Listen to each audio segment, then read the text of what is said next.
Il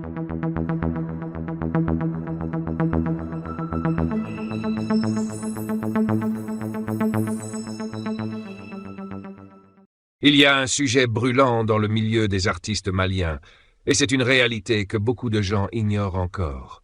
Mais peu à peu, les choses deviennent claires. Et cette chose-là, c'est en rapport avec Sidiki Diabaté. Oui, vous avez bien entendu. Restez bien jusqu'à la fin de la vidéo pour découvrir ce secret qui secoue le monde de la musique malienne. La récente polémique entre Bala Diabaté et Palmer a fait grand bruit. Ça n'a échappé à personne, et tout le monde en parle. Pourtant, vous l'avez peut-être remarqué, plusieurs personnes influentes, qui d'habitude n'hésitent pas à donner leur avis, ont cette fois décidé de rester en retrait. D'autres se sont exprimés, mais on pouvait sentir une certaine hypocrisie dans leurs propos. Alors ici, dans cette vidéo, on va faire le point en toute objectivité sur ce qui se passe vraiment. Avant de plonger dans le vif du sujet, rappelons que Sidiki Diabaté prépare un énorme concert prévu pour le 8 février 2025 à Paris, la Défense Arena. On parle d'une salle pouvant accueillir 40 000 personnes, bien plus que Bercy, qui lui ne peut contenir que 20 300 places. Oui, Sidiki a rempli Bercy l'an dernier, même si la salle n'était pas complètement pleine. Mais malgré tout, le nombre de spectateurs présents était impressionnant.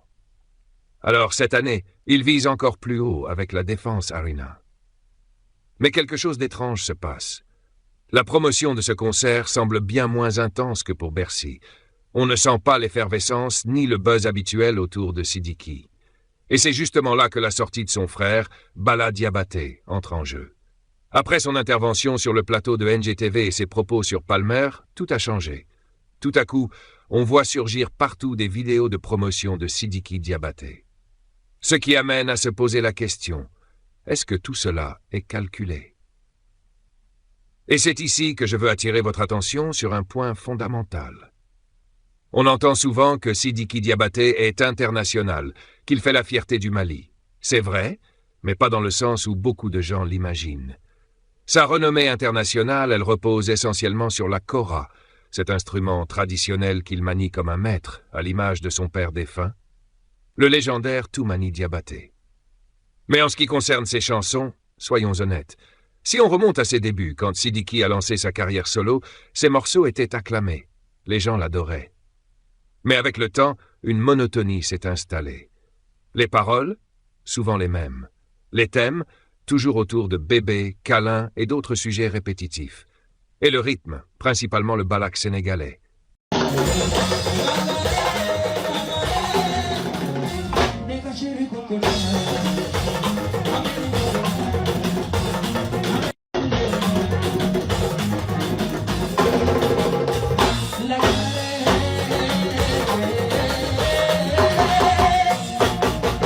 En gros, côté chant, Sidiki Diabaté ne se démarque pas par une grande originalité. Et soyons encore plus francs, certaines de ses paroles sont assez vulgaires, ce qui peut déplaire à une partie de son public. On dirait que cette réalité-là, beaucoup de gens préfèrent l'ignorer. Peut-être que ceux qui devraient dire la vérité sont aveuglés par la fortune et le succès de Sidiki Diabaté. Mais ici, on dit les choses comme elles sont. Vous êtes toujours là. Si ce contenu vous intéresse et que vous voulez encore plus d'analyses comme celle-ci, n'oubliez pas de vous abonner et d'activer la cloche. Revenons à cette fameuse sortie de Bala Diabaté. Il est important de comprendre une chose. Dans de nombreuses émissions de télévision, les invités connaissent généralement les questions à l'avance. Soit la production leur a envoyé la liste des questions, soit les questions sont déjà disponibles en ligne. Par exemple, quand la chaîne demande aux internautes de proposer des sujets pour l'émission. Autrement dit, Bala Diabaté savait probablement à quoi s'attendre et quelle réponse il donnerait. Bien sûr, certains diront qu'il n'était au courant de rien, mais avouons-le, cette hypothèse est assez improbable. Et, même si par un incroyable hasard il n'avait aucune idée des questions, il faut se rappeler que c'est une émission en post-production. Ils avaient donc tout le loisir de couper les parties polémiques, comme celle qui a fait tant parler. C'est l'un des avantages de la post-production. On visionne l'émission, on coupe ce qui pourrait provoquer un bad buzz, créer une polémique, ou même nuire à l'image de l'invité ou de l'émission elle-même. Bala Diabaté a donc soigneusement choisi ses mots, et on peut dire que tout cela n'a rien de spontané.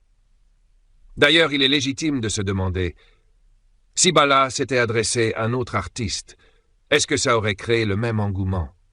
Probablement pas. Parce qu'actuellement, dans le milieu musical malien, si vous voulez créer un buzz rapide, il vous suffit de vous en prendre aux fans de Biguini et Palmer. Eux, ils ne rigolent pas avec leurs artistes. Si ça avait été une autre cible, les propos de Bala seraient peut-être passés inaperçus, comme un simple coup de vent. Et cela, mes amis, révèle la véritable puissance de Palmer et Biguini. Leur influence, leur impact et surtout la loyauté de leurs fans sont des forces à ne pas sous-estimer. Ces deux-là ont réussi à construire autour d'eux une véritable communauté de supporters qui répondent toujours présents, quoi qu'il arrive. Alors, qu'en pensez-vous? Pensez-vous que toute cette histoire est calculée? Que pensez-vous de la stratégie de Sidiki Diabaté?